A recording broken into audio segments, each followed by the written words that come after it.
to start stuff and be disruptive because that's Uranus energy. It's disruptive.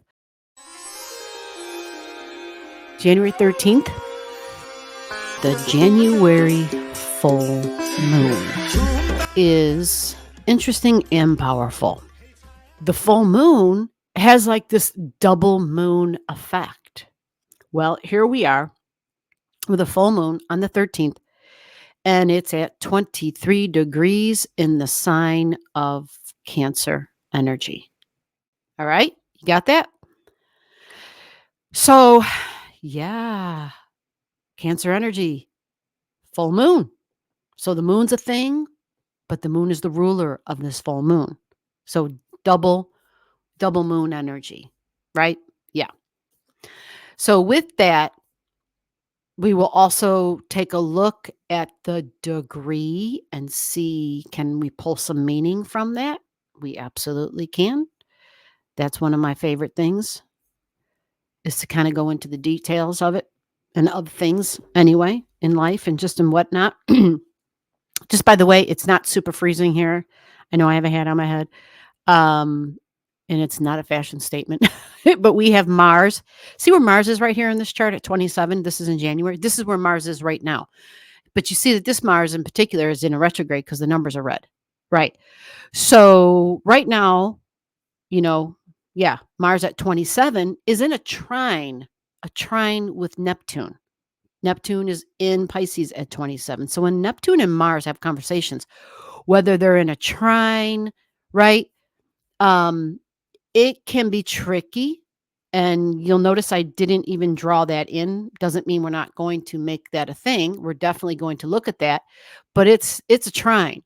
It's Mars and Neptune trining. And for me, I'm just trying to pull in why I'm wearing a hat in October. I always feel whenever the Mars up in the sky makes contact with the Neptune, I'm extremely cold. It's a cold I can't get rid of. Not like as in cough, cough, sneeze, sneeze cold, but body temperature. Like my hands start to turn blue. I have Raynaud's and whatever the hell that is, Raynaud's. So everything gets really, really cold for me. And, wearing a hat on my head makes, God, it helps me immensely, immensely. Mars is the head. You follow? Mars is our physical body, but it is specifically the skull and the head. And my natal Mars, even though it's right near my ascendant, it's a couple of degrees behind my ascendant. So technically, that puts my Mars in my 12th house. That's more Neptune and more Pisces energy. So my Mars already is on the cold side because the ocean waters, the deep ocean waters, are not warm. They're cold. And it makes you tired and sleepy and just, la la land. It makes you dreamy, right? It can make your Mars and your physical body very lethargic, even where you just, like you're under, you're under a spell, or you had a substance, and highly sensitive. Mars and Neptune definitely are connecting here because of that Mars. We see that on this day, of course, because Neptune doesn't move fast. Neptune's still at the same degree that it is right now. How is it different now? The difference is that Mars was retrograding. So with the Mars in a retrograde, Mars itself is a bit more intense. It's a bit more amped up. It actually will have a little bit more, impulsiveness, and likely easier to anger, because when Mars trines Neptune, that Neptune can Mars will kind of surrender to that Neptune energy. It's waving the white flag. Mars is a soldier. But when it comes into contact with Neptune, right, waving the white flag, I surrender. I don't want to fight, or I can't fight, or I'm in a hospital even, right? Neptune energy in a hospital, or I'm in a prison, like I've been arrested, and I'm, like that can happen too with Mars energy. And at 27, it means that it's 4 degrees away from the 23-degree full moon.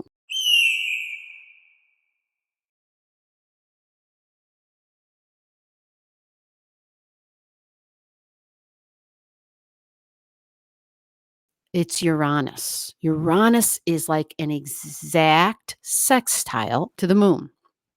When you mix Mars energy with the moon, right? Moon is the public, feminine energy, it's emotions, it's family, it's the history and the past. This will be a big part of this, the history and the past. Possibly things that happened previously to women, because strong feminine energy, nurturing energy, emotional security.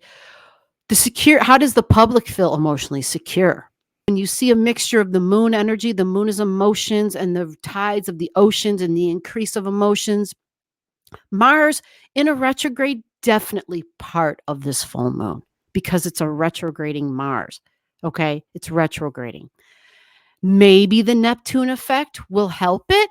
Maybe I will add this that other than it may be making it more tired and feel like, okay, maybe I'll just surrender and chill a little bit. What's the other keywords for Neptune? It can make it a little, instead of surrender, it can make it a little illusional and delusional, right? Where it's just in a dream state and it's just, it's actions that it's taking. It doesn't realize. Yeah. The thing with Mars is your anger can so consume you that you don't see anything else. You kind of just see red and you don't think about tomorrow. You don't think about the consequences. Really juvenile energy. You either follow the rules or take your ass home. That's what we do with kids. You're in the home, you're the mom and dad, follow the rules or go to your room. Like, this is the rules. This is how we do this. You don't like it? Go to your room. This might be a little bit of something like that. So, weapons. Mars carries a weapon. Cancer is the home, literally the sticks and the bricks. It's the family.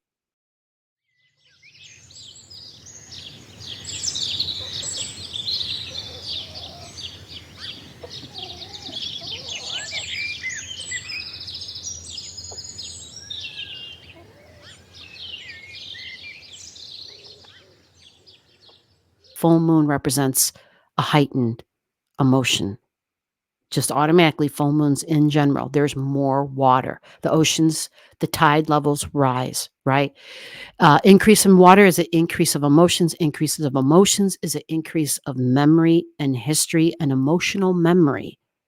You follow? So this is part of this. Now, let's back up a little bit and let's take a look at the sextile. You heard me mention Uranus. This is the other part of this that is like, oh shit, because Uranus tends to be a little, well, it's not a little, it's super unpredictable. Okay. It is the one that just kind of snaps. And it doesn't have to always be violent as far as snapping, but this is a rebelliousness energy. When there's a young adult in the home, this is Uranus energy. I'm in college. I don't have to follow the rules anymore. I'm an adult, damn it. While mom and dad are paying for the gas in the car and pay for your cell phone, but yet you think you're the adult of your life, right? Because you've got friends now and you've got your own network and your own group of people, especially if it's online. So what happens is this connection, this strong connection, there's a communication, a conversation, but there's a shock, there's a jolt, there's energy that goes to the moon. Maybe not Mars because it's at 27, but I think I'm being delusional if I say that, quite frankly, because we also have another object here. It looks a lot like Juno, like this little circle down below. Mine's not perfect. I should have extended that line a little bit more. So, its name is Hera, Hera, an asteroid, the asteroid Hera. Similar to the Roman Juno, the issues are about the rights and the fairness between partners, relationship dynamics. There is a concern over inequality, a fear of infidelity or abandonment, and maintaining a balance sheet in relationships.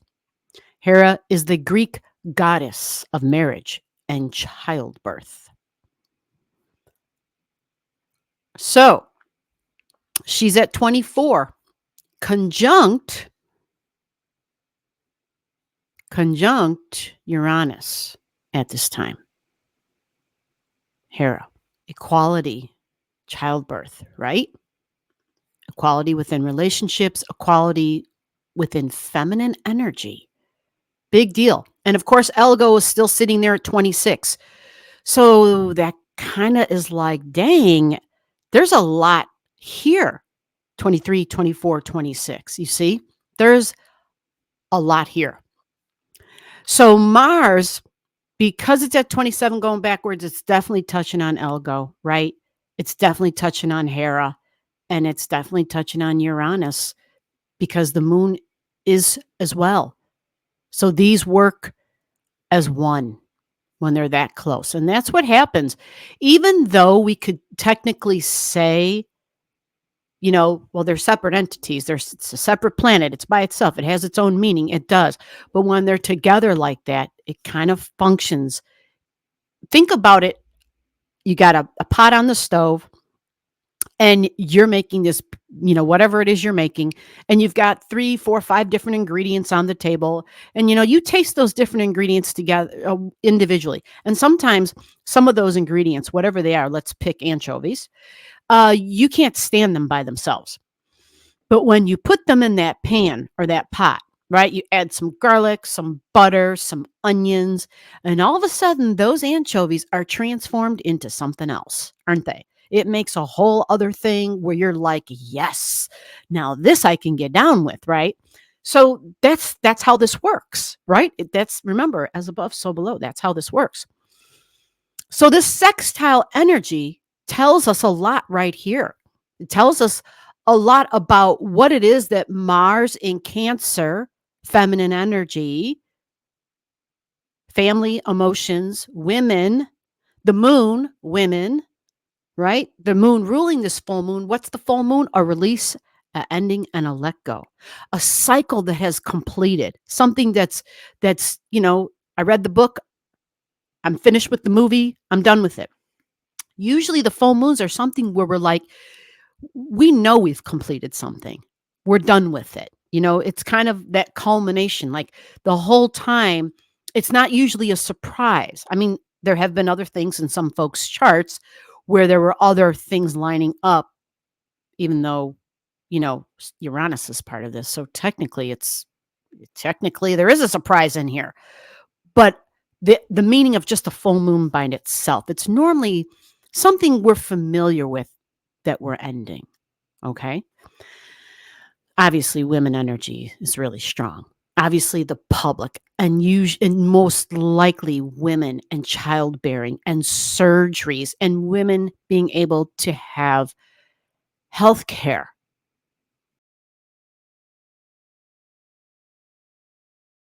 We don't have to hear about more deaths, right? Because Mars can be the surgeon. It can be a surgeon. It can be a doctor because it's someone who carries a weapon, a scalpel, a knife. Mars is known to carry a knife for sure, born with the knife in its hand, literally. The Uranus energy, somebody in charge, an authority figure. What else do we know about Uranus energy, especially at that degree, right? Uranus is technology and inventions. Uranus can also be the group energy, as in friends and my social circle. The online group stuff, for sure, Uranus. The internet, Uranus. But it's also airlines, mass transportation, think, inventions, but where we're transporting large quantities, people, things. I know, weapons. I don't normally say that, but that's what I heard clear as a bell in my head. Weapons, because it's Mars and Uranus connecting. So it's never about one thing because this is for the whole world. This isn't just for where I live and where this is on my chart, my location of the world. No, this is global. So there's a lot here. Okay. So with that, what does Hera have to do with it? Well, the equality part. So likely hearing something right at that time. The 23 degrees, other than Uranus being a surprise, so is 23 degrees. I always double check this. Yeah, Uranus is the degree of Uranus. It is the degree of Uranus. Okay. Shocks and surprises, expect the unexpected, authority figures, rebellious energy. There can be surprises with our values and the money because it's in Taurus energy. So we think banking, digital banking. Mars being there is some sort of an action being taken. However, it's a full moon. So it's the end of something. It's an end to something. Maybe there's an end to a supply of weapons to certain countries. Could that be part of this? It sure could. It absolutely could be. The other part of the chart, we've got the sun at 23 degrees. Yeah, right there at 23. Another authority figure, shocks and surprises, because it's at the surprise degree. This is corporations and business, right? Somebody in charge. The thing about the 23 degrees and Uranus being rebellious, the thing about this is we see an increase in stubbornness because it's Uranus and Taurus. We see an increase in someone who has authority and power abusing their authority and their power, abusing it, taking advantage of their, taking their wealth and using it for their own private gains. Whoever, wherever, right? We can name names. We know who the dictators are. We know who the people are that think they're kings. We know, the word fascist and fascism, and we know the oligarchs, right, of the world, and kind of how they are all in that. They have their own group, don't they? Sure. Because it's Aquarius energy is why I went there, to talk about extreme energy, extreme people who are like the corporate CEOs, the people who truly benefit from the extreme wealth. So the sun's part of this mystic rectangle. This is a trine from the sun in Capricorn. Capricorn is my long-term goals and ambitions, what I'm building for the future. It's to establish my long-term material financial security. You see, capitalism, I always kind of thought of it as a good thing in terms of we have choices and options. But now, when we look at the world and we see how many smaller companies have been bought up and how there's a handful of corporations that own all these little, like sibling companies, parent companies, they used to call them, or whatever they are, but they own them all now. So it's in essence, it's like a handful that own everything. So that's called a frickin' monopoly, right? So capitalism has gone straight to greedism. It's just extreme greed, right? And the more greed, the more power, or the more money, the more greed, the more money, the more power. And this can be tricky.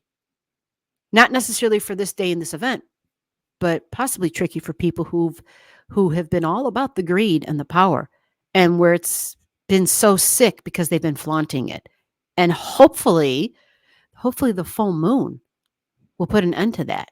Not in one false swoop, of course, but it might knock somebody down a few pegs, somebody that was a little full of themselves in terms of their ego and being above the law and the law and the rule of the land never applying to them. It's an end of a cycle. So the full moon in your chart, you're looking the orb. And let's look it over here. Juno partnerships at 22. So we have Juno and Hera who are really part of this. And they're, it's, if you look at it, like Taurus and Scorpio are oppositions, right? So there's values and money involved here, but it's again, earth and water. The 23 degrees can be my individuality, because that's also Uranus energy. It's my uniqueness. It's how I stand out. And we associate freedoms with that for sure. Freedoms.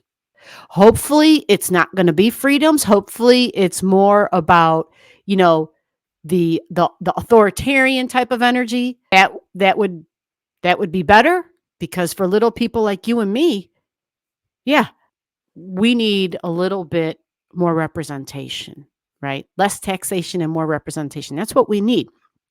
So when I think about the meaning of this full moon, something with the public for sure.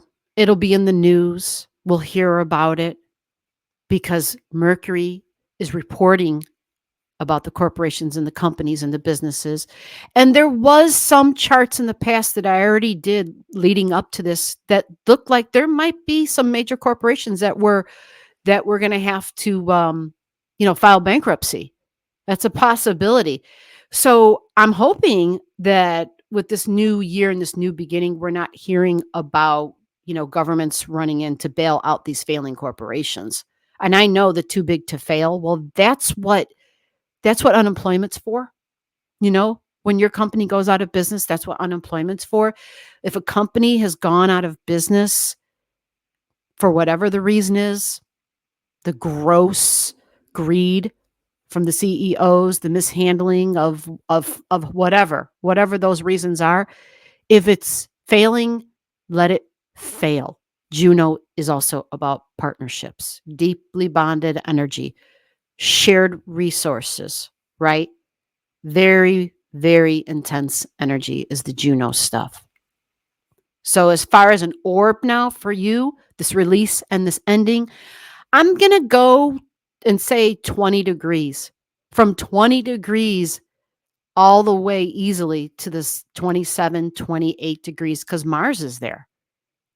And we've got Elgo over here at 26 in Taurus. You follow? So a release and a let go of something new or something different, something that was unique, some independence likely, because that's Uranus energy, very independent energy. This could be friends and social circles, family members, mom, homes, family and the history and the past. And maybe one of the beautiful ways to look at this could be to release some of the wounds from the past and some of that history. Because look, that Mars, the moon at 23, the moon at 23 is a nice trine to that Scorpio energy, right? Because the Scorpio is right there at 22 with the Juno. And that trine, Scorpio it wants to change and transform something, not just to be, to start stuff and to be.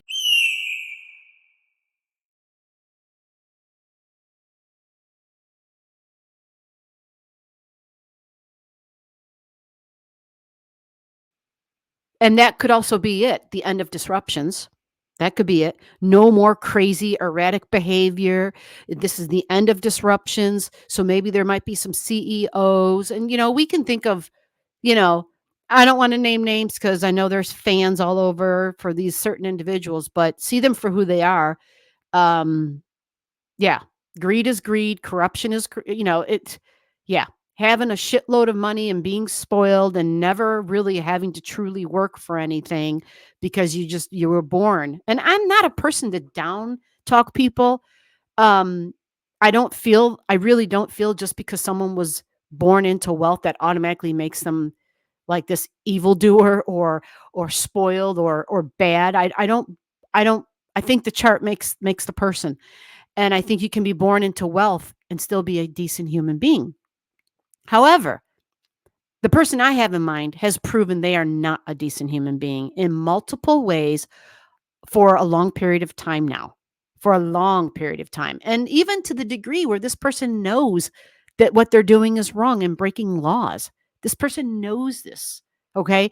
So Mercury is social media.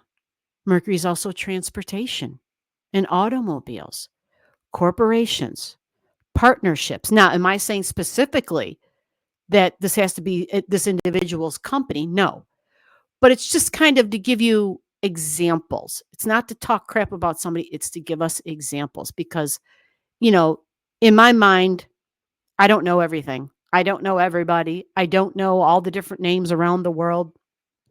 There's a whole lot of, you know, different great examples that I might not be naming. So if you have some, go right on ahead. But let hopefully this full moon be a beginning to healing because also we started talking about, right? This 27 degrees in Neptune. Neptune can be that surrender energy.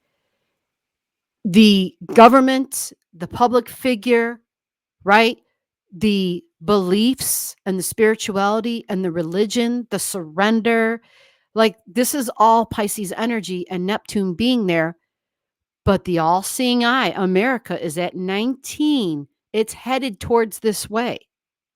It will be there. It's not there yet on this day, but when we back this chart up and pull Neptune into this, and if I go big, right, there's Neptune right there at 27. And if we connect that up, because Juno's at 22, but if you have something in your chart in Scorpio at 25, 26, 27, then this is definitely, there's like a grand trine energy here, water, where a healing and a surrender and understanding can occur. And again, that would be for folks who have something in that water right there at 25, 26, 27. So friends, group energy, emotions, the past, understanding unity, spirituality, oneness. We have similar, I'm thinking people that we know, we have similar philosophies on life. Maybe we believe in the same religion, or maybe we don't believe in a religion at all. Matter of fact, maybe our religion is the planet, the earth, right? Maybe that's what we hold sacred. And maybe, just the understanding that we know that something greater than me created it, because that's also Pisces energy. It's not just about a book. It's not just about a sacred text written long time ago and following, certain tracks or scriptures and prayers or, it's Pisces. It includes everything. It's everything and everyone. The four-legged, the two-legged, the no-legged, that's Pisces. Venus and Saturn are here and they're here together. So I don't want to get deeper into that because the January videos do talk about all of this. But for this full moon, I'm going to give the orb. We're going to go 20 degrees all the way to 28, 29. All right. A release and a let go. The thing is to find out where is the 23 degrees in your chart. So this energy and this full moon has an opportunity for understanding, for forgiveness and healing. But it also has, the opportunity to release someone, friends and group energy, possibly family members, or to finish something. Maybe you used to hang around someone a lot that felt like a friend, or that was a family member that felt like a friend, and vice versa. The friends we meet that feel like family. It's a possibility because of that 23 degrees. That friends and family mixture is here with the moon and with Mars and with Cancer energy. Okay. But for the most part, I'm just going to be optimistic and hold on to the hope and the prayer and the focus that we release what we know we need to release as a group, as the public. And I think our childish ways, Mars and the moon together, the moon in Cancer, when I was a child, when I was a little one, the Mars is the child. I think releasing our childish ways, especially our childish ways of communication and the hateful conversations and the hate talk, right? And kicking down at one another, the fighting, especially the online fighting. Yeah, it's time to just be done with that shit. So with that, we're all set. You take care. And remember, I always appreciate your time. I'll see you in the next video. Bye-bye.